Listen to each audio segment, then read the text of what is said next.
औरत ने जाकर बार्बर से कहा कि तुमने शेव करनी है या नहीं। कितने गलत अल्फाज बोले वो मैं आपको सुनवाता हूँ आगे।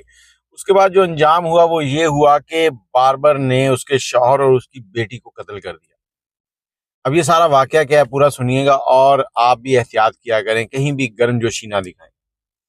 फैसलाबाद का इलाका डिजकोट, डिजकोट के अंदर एक बार्बर की दुकान है छोटी सी, अमीन बार्बर इस तरह से उसका नाम है, और इस दुकान के ऊपर जो काम करने वाला लड़का उसका नाम भी अमीन है। और दूसरी तरफ अब्बास साहब हैं जो इसी इलाके के रिहायशी हैं और 5 बच्चों के बाप हैं, 4 बेटियां और एक इकलौता बेटा है। जुमे का दिन है, 12 बजे के करीब बार्बर की दुकान पर जाते हैं, बार्बर से कहते हैं कि शेव करनी है। अब जुमे का दिन है, रमजान चल रहा है तो काफी रश था उसकी दुकान पर। उसने कहा जी बाद साहब तुसी ना 2 घंटे बाद आ जाओ। बाद साहब गए, वापस घर बैठे रहे, इंतजार किया। 2 घंटे के बाद फिर गए उसकी दुकान पर। जब उसकी दुकान पर पहुंचे हैं तो उसने फिर आगे से कहा कि आप ना 1 घंटे के बाद आ जाना, अभी रश बहुत है। बाद साहब फिर वहां से वापस आ गए खामोशी से। घर पहुंचे हैं तो इंतजार किया, 1 घंटा गुजरा। 1 घंटे के बाद फिर गए तो आगे से जो बार्बर है वो फिर कहता है कि बाद साहब नाराज ना होना, तुसी आधे घंटे बाद आ जाओ। ए रश मुकदा तो मैं बस बंदा सीट ते बिठा लिया ਤੇ ਹੁਣ ਮੈਂ ਤੁਹਾਡੀ 6 ਵਜੇ ਤੋਂ ਬਾਅਦ ਤੁਹਾਡਾ नंबर ही है, मैं जगह रोक के रखांगा, ਤੁਹਾਨੂੰ फोन कर लांगा। बाद साहब खामोशी से घर गए। घर जाके बात हुई, बेगम ने पूछा, बेगम कहती क्या हुआ? तो बाद साहब ने बताया कि इस तरह से 3 चक्कर लगा चुका हूँ। बार बार जो है वो बार बार कहता है कि घंटे बाद आ जाना, 2 घंटे बाद। अच्छा, उसकी बेगम को चढ़ा गुस्सा। बेगम मुंह फट है थोड़ी सी, बोलती है लड़ाकू झड़ाकू सी। अब उसने वहीं से गालियां निकालनी शुरू कर दी और सीधी गई बार्बर की दुकान पर और जाकर उसे कहती कि हरामदिया शेव करनी है या नहीं करनी।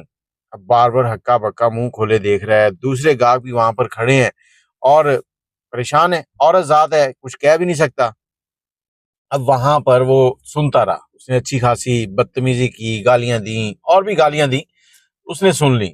अब उसके बाद ये आ गई है वापस अपने घर। अमीन शाम को दुकान बंद करता है। दुकान बंद करने के बाद रात को अपने दोस्तों के साथ बैठकर नशा कर रहा है।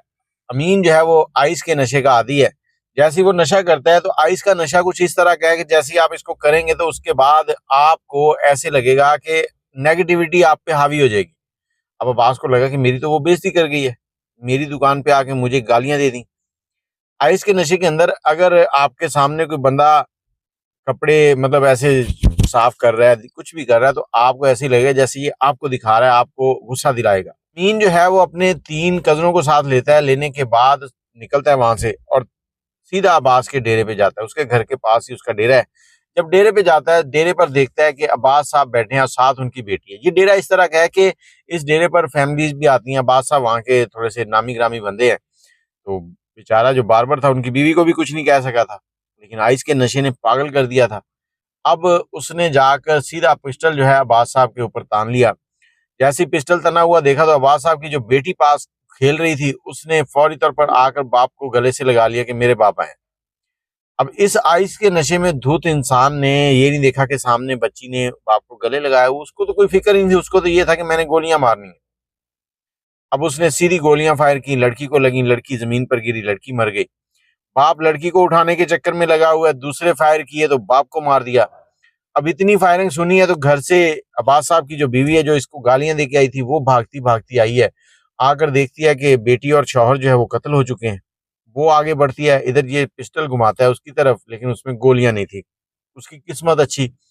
अब गोलियां नहीं है तो ये पिस्टल के बट जो है उसके चेहरे पे सर पे मारता है, वो बेहोश हो जाती है। अब ये तीनों कजन जो है, बार्बर जो है और उसके कजन है, वो फरार हो जाते हैं।